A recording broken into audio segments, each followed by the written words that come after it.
হ্যাঁ ছবি আছে সামনে সামনে ভালো জায়গা থেকে। এই স্পটের নাম কি? ঝাউবন। জি জি ঝাউবন।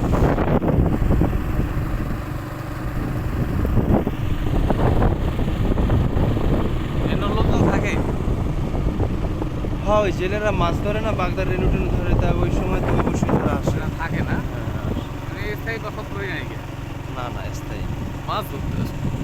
আপনি লাল কাঁকড়ার চর আইসে গেছি অলরেডি, লাল কাঁকড়া কিন্তু দেখতে পারবেন। এই যে এগুলো কিন্তু সব লাল কাঁকড়া। ওই যে লাল কাঁকড়া, ওই যে হ্যাঁ দেখছি আস্তে হ্যাঁ এই জায়গায় আসতে করেন, এই জায়গায় আমরা থামি। ওই যে সব লাল কাঁকড়া। ওই যে লাল কাঁকড়া লাল কাঁকড়া লাল কাঁকড়া লাল কাঁকড়া আমরা না বলে কিন্তু দেখতেই আস্তে না। আস্তে আস্তে কারণ এত দিন বুঝতে শোনা পারি। জায়গা আস্তে আস্তে আস্তে আস্তে লাল কাঁকড়া আস্তে আস্তে আস্তে ঢুকে যাইতেছে।